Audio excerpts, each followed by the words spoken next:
अज्ञानी को ज्ञानी नहीं बना सकते और ज्ञानी को अज्ञानी नहीं बनाया जा सकता। जड़ को कभी चेतन नहीं बना सकते और चेतन को कभी जड़ नहीं बना सकते। ऐसे आशय की कल अपन ने चर्चा की।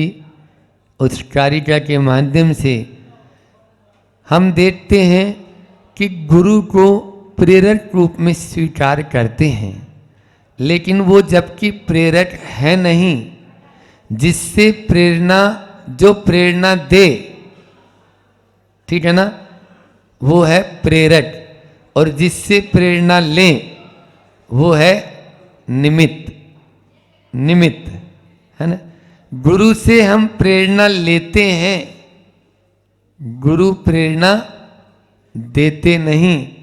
उनमें देने का भाव होगा तो वो निश्चित रूप से अपने पद से नीचे आ जाते हैं।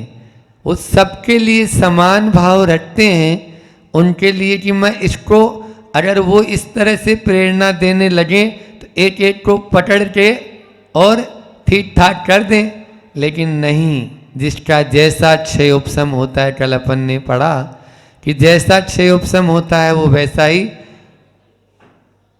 ज्ञान अर्जन कर लेता है, उतना ही विषय को पकड़ लेता है, बाकी विषय छूट जाता है। आज जो ये ट्यूशन पद्धति आ गई ना, हाँ, वो एक है कि गुरु ज्ञान जो है उसमें लाखों रुपए के ट्यूशन लगाकर उसमें ज्ञान घुसाना चाहते हैं, लेकिन पहले कोई ट्यूशन नहीं होता था। विद्यालय में पढ़ाई होती थी, उतना ही वो पढ़ लिए, बाकी अपना क्षयोपशम वो बढ़ाते थे, संयम के साथ रहते थे, नियम के साथ रहते थे, व्रतों का पालन करते थे। उसके माध्यम से उनका अपना भी ज्ञानावरण कर्म का क्षयोपशम बढ़ जाता था। आप देख लीजिए, जितने भी वैज्ञानिक हुए, विद्वान हुए, वो कहीं अन्यत्र ट्यूशन के लिए नहीं बल्कि पढ़ने के लिए भी उनके पास में उतनी सुविधाएं नहीं थी जितनी आज के बच्चों के पास में है। फिर कभी इस पर विस्तार से चर्चा करेंगे कि एक महामारी ये जो है ना आ चुकी है। टीचर भी या अध्यापक भी विद्यालय में नहीं पढ़ाना चाहता, अलग से कोचिंग करना चाहेगा, अलग से ही उसको बुलाएगा। क्यों? शिक्षा और चिकित्सा, इन दोनों क्षेत्रों में जब से अर्थ का समावेश हो गया है, जब से इसके अंदर ये पैसे की बात आ गई, बिकने लगी है, तभी से भंटा ढाल हो रहा है, तभी से ही हमारे भारत का पतन शुरू हो गया। पहले इसके लिए पैसा नहीं लेते थे। जैसे आपने अभी धर्मार्थ चिकित्सालय औषधालय खोला ना आयुर्वेदिक का, उसी प्रकार पहले रहते थे कि कोई अर्थ नहीं, आपको जो भी व्यवस्था के लिए देना है तो वो अलग से दान पेटी रख दी, अलग से मांगा नहीं जाता था। अब पहले से एग्रीमेंट होता है, इतना देंगे तो हम आपका ये इलाज करेंगे। ये क्या है? ये सब का सब हमारे भारत के लिए बहुत ही शर्म की बात है। ये हमारी संस्कृति में कभी नहीं। और जब से राजनेताओं का इस ओर प्रवेश हुआ, दोनों ही फील्ड में, चाहे वो शिक्षा के क्षेत्र में हो, चाहे वो चिकित्सा के क्षेत्र में हो, इन दोनों में जब से उन लोगों का प्रवेश हो गया तो और ज़्यादा पैसे के लिए काम करने लगे हैं। ये सही नहीं है। यहाँ पर आचार्य पूज्यपाद स्वामी भी यही कह रहे हैं कि ज्ञान जो है वो भीतर से, हमारे अंदर से प्रकट होता है। गुरु प्रेरणा मात्र देते हैं, वो प्रेरक हैं, प्रेरक नहीं, उदासीन या सहायक हैं, उसमें सहायता दे देते हैं। जैसे रात को हटा दिया तो अग्नि अपना आप ही सुलग उठती है, उसी प्रकार से वे रात को हटाने का मात्र केवल निमित्त कार्य करते हैं। आज एक उपाय गुरु उपदेशात, तो 3 उपाय बताए थे, है ना। 3 उपाय कौन कौन से बताए थे वेद विज्ञान के लिए? पहला तो गुरु का उपदेश, दूसरा अभ्यासात, अभ्यास से, और तीसरा संविति, अनुभव। है ना, अनुभव बैठा है यहाँ पे, तो अनुभव, ये संविति, अपनी प्रतीति, इन दोनों बिंदुओं पर भी अपन चर्चा करते हैं। अभ्यास शब्द जो है वो अभी उपसर्ग पूर्वक आस धातु जो होती है उससे बना है।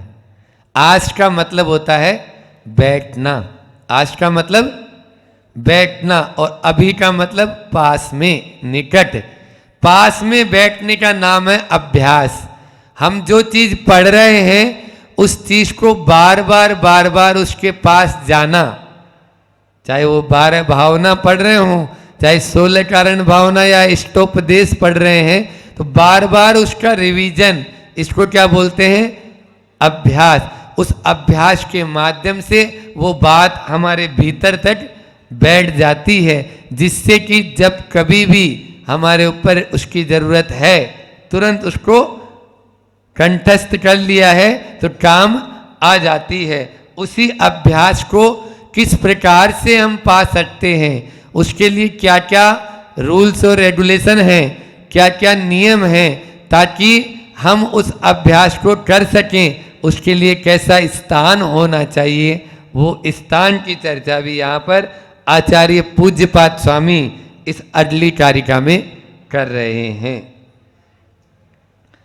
अभवत चित्त विक्षेप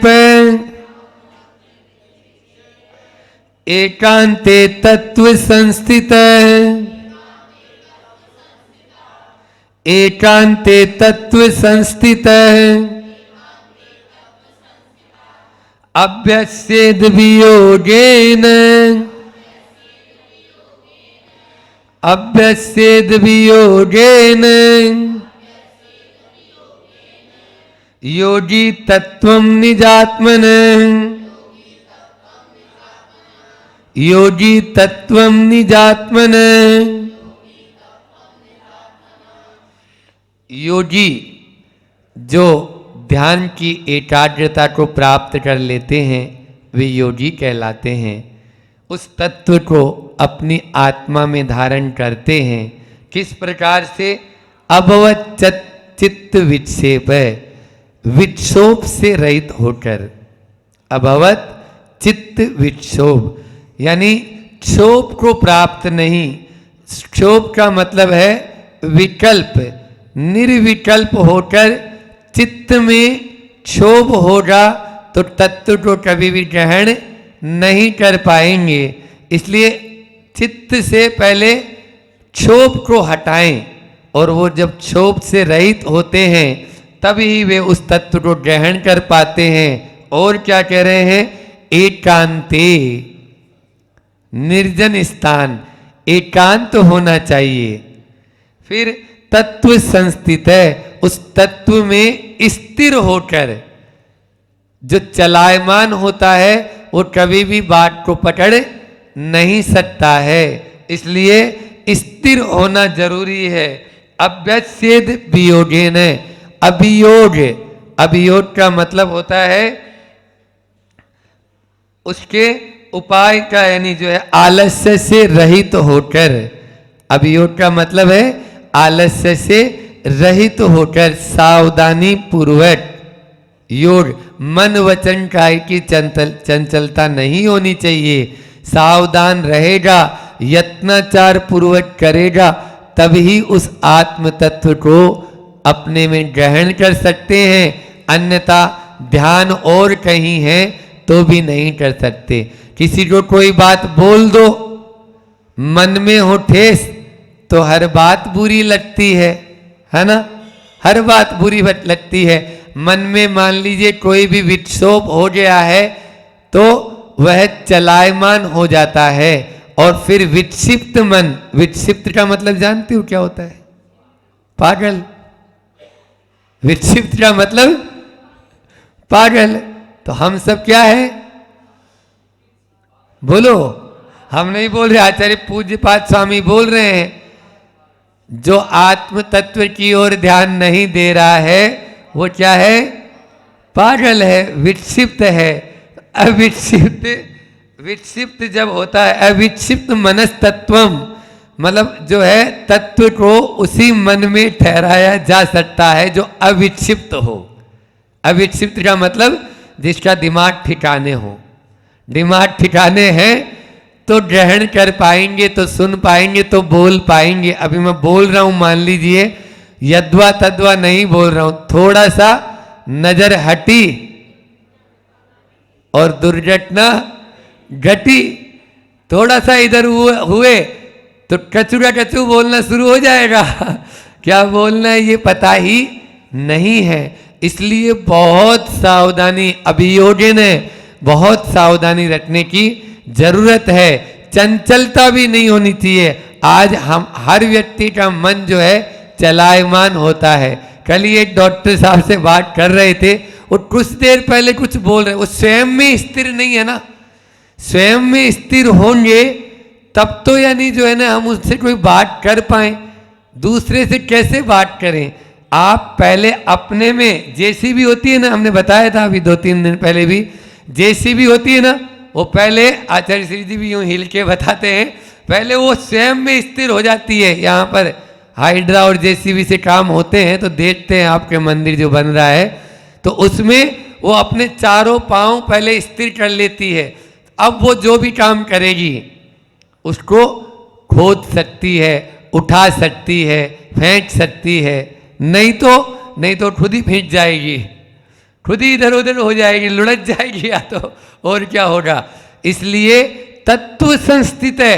तत्व को पकड़ना चाहते हो, उस आत्म तत्व की रुचि रखते हो तो संस्थित है, सम मतलब अच्छे से सम्यक प्रकार से स्थित है। पहले स्थित होना जरूरी है। बैलेंस बहुत जरूरी है। बैलेंस नहीं बनाएंगे तो अपन 3 काल में भी स्थित नहीं हो सकते हैं। इसलिए जब तक अब मन में क्षोभ उत्पन्न होता है, चंचलता रहती है, स्थिरता नहीं रहती है, उस आत्म तत्व की केवल मात्र चर्चा तो कर लेंगे लेकिन उसको चर्या में नहीं उतार पाएंगे। आप उदाहरण देते हैं आचार्य भगवंत, यही पूज्यपाद, इनका एक ग्रंथ और है समाधि तंत्र, है ना, उसमें 100 गाथाएं हैं, बहुत बेजोड़ ग्रंथ है वो भी ध्यान के लिए। तो उस समाधि तंत्र में आता है कि जो कल्लोल मतलब यानी राग द्वेष से की जो तरंगे हैं उन तरंगों से रहित होना जरूरी है। जैसे जो पानी जिसमें लहरें उत्पन्न होती है, तरंगे उत्पन्न होती है, क्या उसमें अपना प्रतिबिंब देख पाएंगे? कोई पदार्थ देख पाएंगे? नहीं देख पाएंगे। क्यों नहीं देख पाएंगे?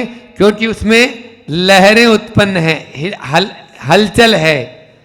तो हम दिन भर में अपने इस मन के अंदर राग द्वेष की जो तरंगे कितनी उठती रहती है। बोलते ना, ठहरे हुए पानी में कंकड़ न मारो, है ना, कंकड़ न फेंको, कंकड़ न फेंको। और हम तो दिन भर कंकड़ फेंकते रहते हैं, दिन भर उसमें कोई न कोई राग द्वेष का कंकड़ फेंकते ही रहेंगे। तो क्या कभी उसमें दर्शन होगा? नहीं होगा ना। स्थिर पानी होता है, उस स्थिर पानी में ही, उस जल में ही प्रतिबिंब छवि हम देख सकते हैं। जिस प्रकार से स्थिर जल में छवि देखने का अभ्यास हमें करना है, उसी प्रकार से इस मन को भी डाल दो। कहां पर? ठंडे बस्ते में। आचार्य श्री जी का क्या हाइकू है? ठंडे बस्ते में मन को रखना ही मोक्ष मार्ग है। रट लो, 2-3 बार बोल दिया हमने यहीं पे। ठंडे बस्ते में मन को रखना ही मोक्ष मार्ग है, और कुछ है ही नहीं।